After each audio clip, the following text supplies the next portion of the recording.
Assalamualaikum warahmatullahi wabarakatuh. Selamat pagi anak-anakku semua. Sebelum kita memulai perkuliahan hari ini, silahkan kuda tingkat memimpin doa terlebih dahulu. Doa dulu.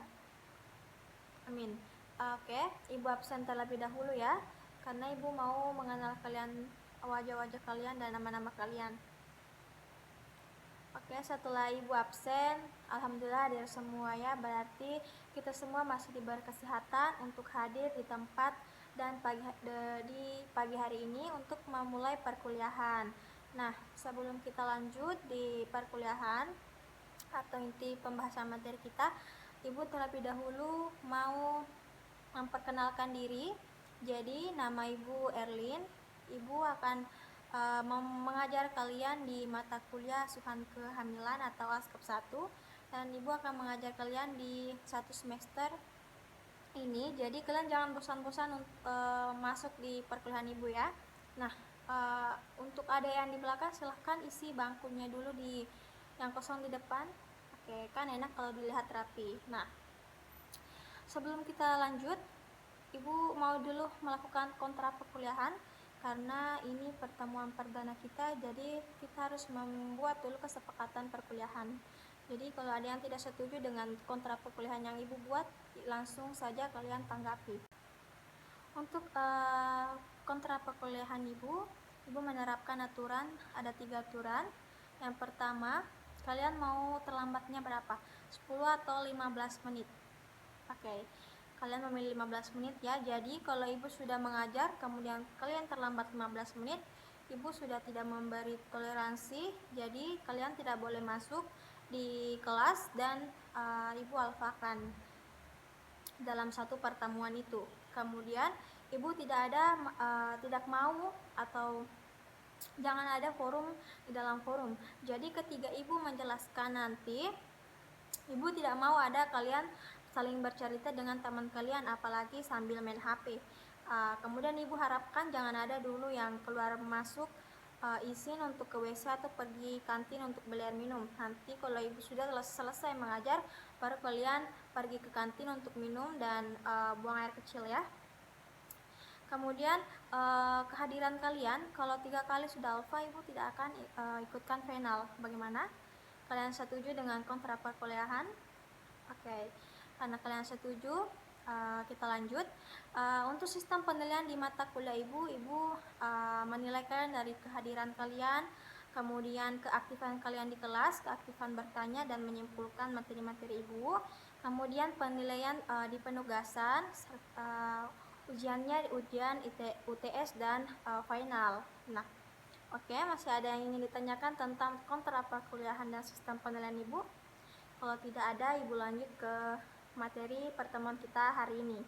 Jadi, untuk pertemuan kali ini Ibu akan membahas tentang tanda-tanda kehamilan dan perubahan fisik pada.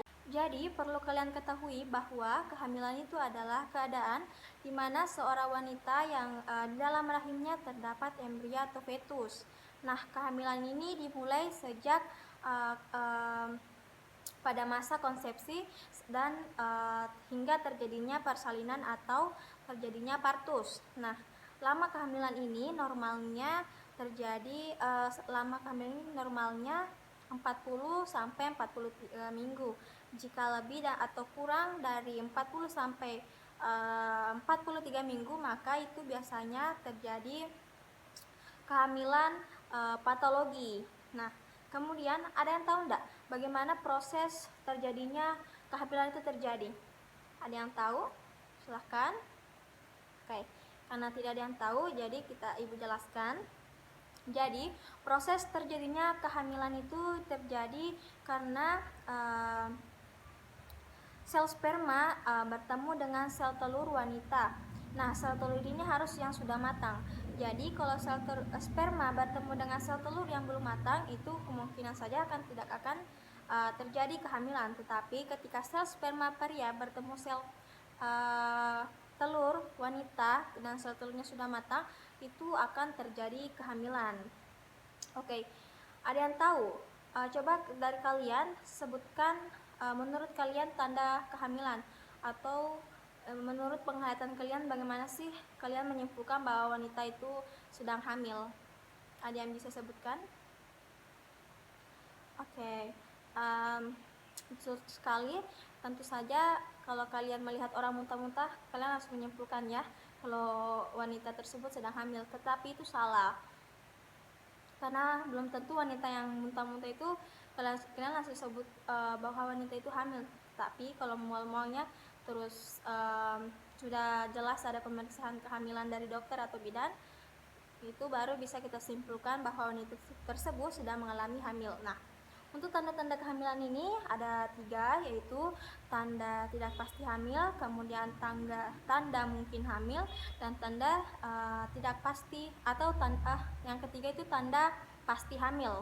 Nah, untuk tanda tidak pasti hamil itu yang pertama ada amoria. Amoria ini terlambatnya datang bulan. Nah, konsepsi dan nidasi yang menyebabkan tidak terjadinya pembentukan filokel dan graf ovulasi dengan mengetahui hari pertama hari terakhir untuk dilakukan perhitungan umur kehamilan dengan rumus Nagel. Jadi ketika ada wanita yang datang ke bidan kemudian dengan keluhan bahwa dia sudah tidak datang haid dan mengira dirinya hamil, bidan akan meminta data seperti haid terakhirnya, tanggal haid terakhirnya, kemudian bidan akan menghitung umur kehamilan dengan menggunakan rumus Nagel. Tetapi wanita yang tidak atau yang terlambat datang bulan itu belum tentu kita dapat simpulkan bahwa wanita tersebut sudah mengalami hamil, karena bisa saja itu dipengaruhi oleh hormonnya sehingga dia datang bulannya tidak teratur.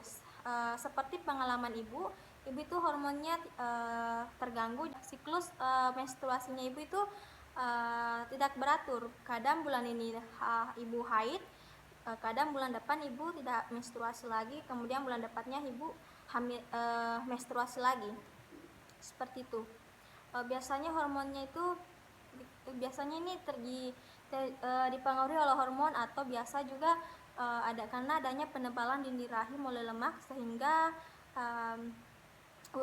rahim itu tidak subur, jadi jarang atau sering terlambat datang bulan.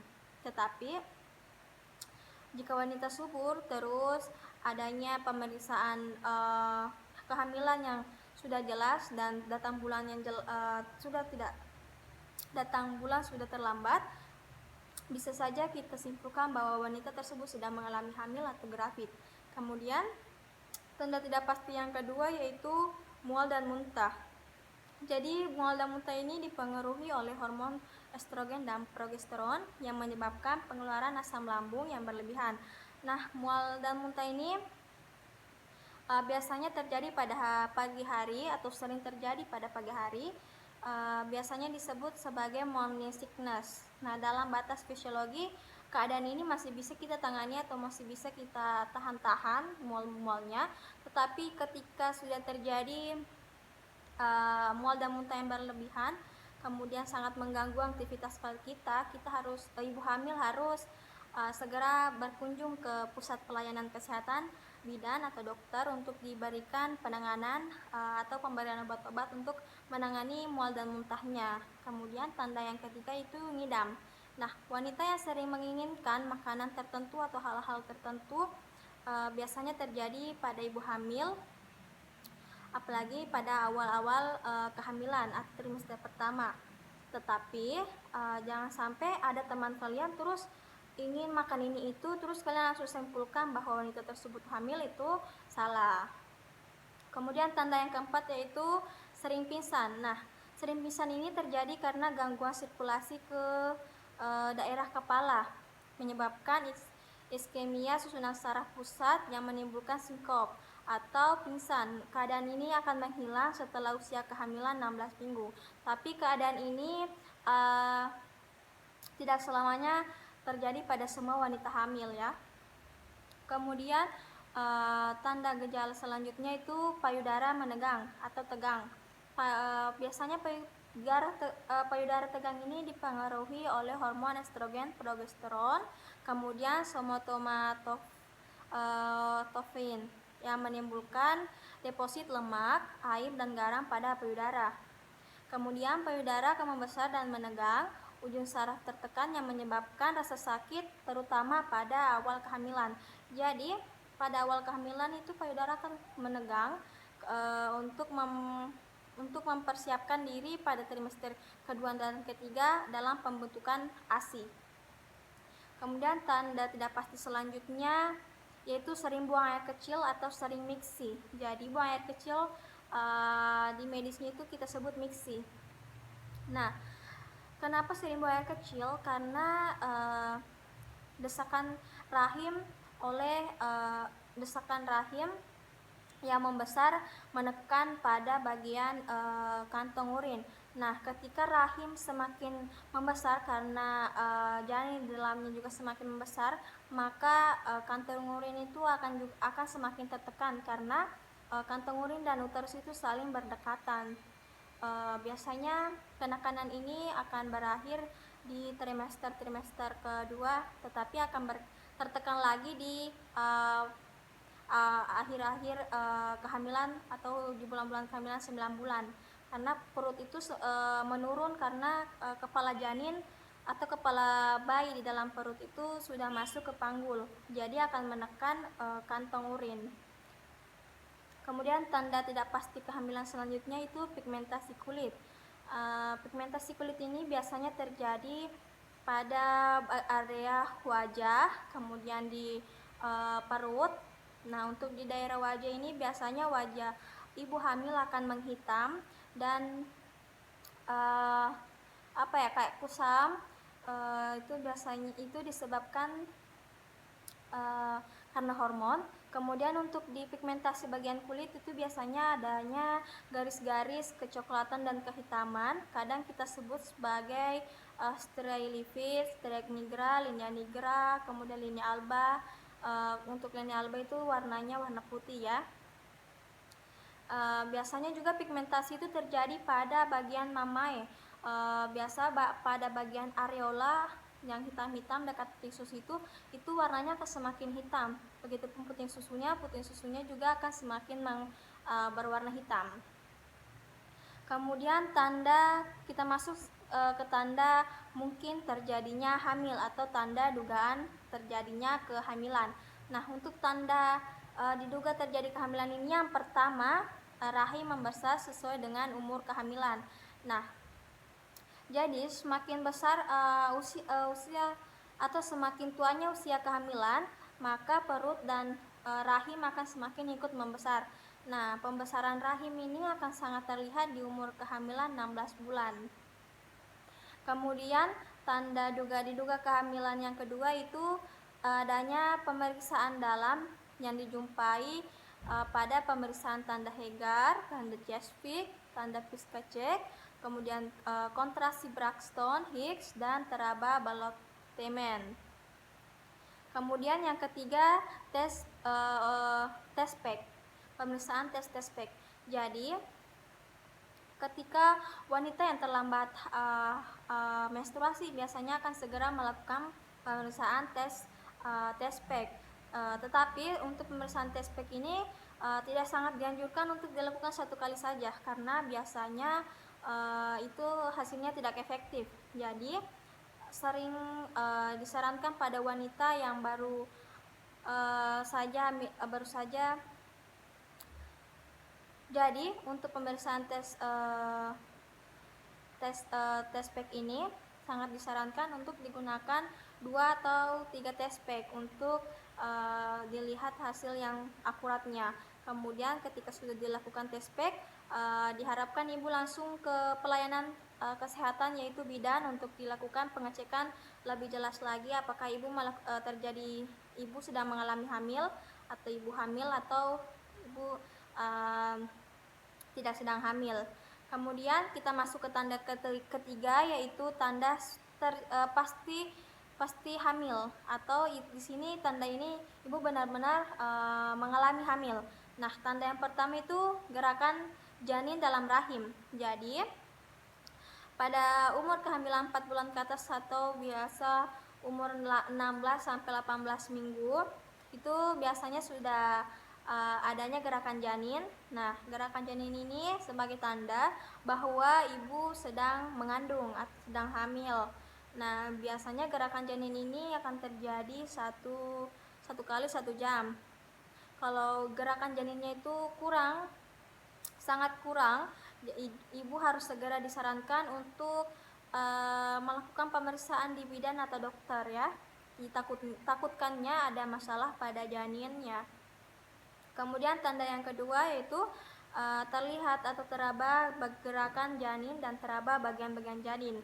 Untuk meraba bagian-bagian janin ini biasanya dilakukan pada pemeriksaan Leopold atau pemeriksaan abdomen. Nah, ketika kita melakukan level 1 sampai level 4, kita akan meraba bagian-bagian janin. Pokoknya kita akan meraba jelas bagian janin, bagian punggung, bagian kepala, bagian bokong, kemudian bagian-bagian terkecil janin yaitu kaki dan tangan. Nah, tanda ini ketika bagian-bagian janin sudah sangat jelas dirasakan dan dilihat, dan pada saat dilakukan pemeriksaan itu jelas adanya, berarti tidak diragukan lagi bahwa wanita tersebut sedang mengandung. Kemudian tanda yang ketiga, adanya denyut jantung janin. Denyut jantung janin ini dapat didengar dengan stetoskop, lenek, dan Doppler. Kemudian kadang kita lakukan pemeriksaan USG. Nah, pemeriksaan USG ini dilakukan oleh dokter. Ketika kita melakukan pemeriksaan USG, di situ akan terlihat jelas tubuh janin, kemudian akan terhitung juga DJJ-nya, beratnya berapa. Nah, seperti itu. Kemudian kita masuk di perubahan fisik pada kehamilan. Untuk perubahan fisik pada kehamilan ibu hamil, ada dari kalian yang tahu? Atau bisa sebutkan ibu seperti apa perubahan fisik pada ibu hamil itu? Ya, betul sekali. Jadi perubahan fisik pada ibu hamil itu sudah tentu saja perutnya membesar ya. Tapi perut wanita hamil perut wanita hamil yang besar harus disertai dengan uterus yang membesar. Kalau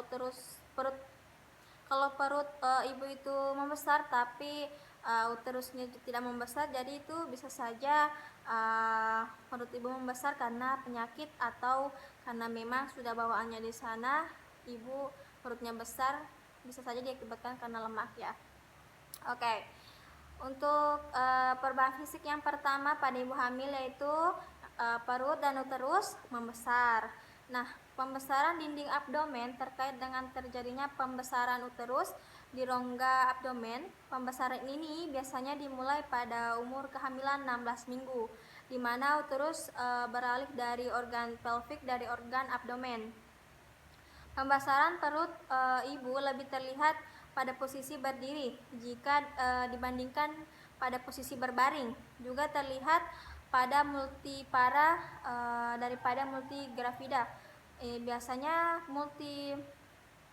primigravida itu disebabkan tidak terlihat jelas karena disebabkan kendornya otot dinding rahim akibat kehamilan sebelumnya. Kemudian perubahan fisik kehamilan yang kedua yaitu penambahan berat badan ibu.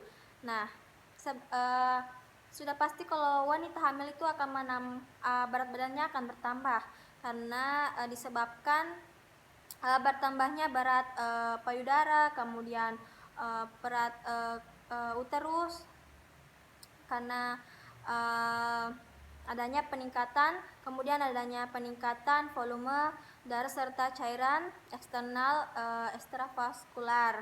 Nah, sebagian kecil dari peningkatan ini dihasilkan oleh metabolik yang menyebabkan peningkatan air sel dan pengendapan lemak serta protein baru yang disebabkan dengan cadangan ibu atau maternal reservoir. Nah, yang tanda perubahan fisik pada ibu hamil yang ketiga itu hiperpigmentasi seperti yang tadi ibu jelaskan, yaitu garis tengah kulit abdomen atau yang di perut itu kita sebut sebagai linea. kemudian akan mengalami pigmentasi sehingga warnanya akan berubah menjadi kehitaman atau kecoklatan atau linea nigra. Kemudian kadang muncul bercak kecoklatan irregular dengan berbagai ukuran di wajah dan leher. Ini akan menimbulkan kloasma atau melasma gravidarum. Jadi ketika ibu hamil mengalami pigmentasi kulit di wajah, itu skincare mahal pun tidak akan menghilangkan pigmentasi kulit itu.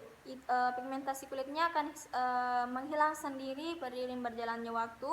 Jika sudah persalinan itu akan hilang sendiri ya, karena itu dari dalam, tidak bisa disembuhkan dengan skincare. Nah, bagaimana? Ada yang mau ditanyakan pada materi ibu? Oke. Sebelum kita mengakhiri pertemuan hari ini, ibu mau dari kalian menyimpulkan atau menjelaskan ulang materi yang ibu jelaskan tadi. Bagaimana? Ada yang mau? Silahkan. Kalau ada yang mau, silahkan angkat tangannya, tunjuk temannya ya. Tunjuk diri sendiri, jangan tunjuk temannya. Bagaimana? Ada yang mau? Oke, silahkan. Oke, masih ada yang mau?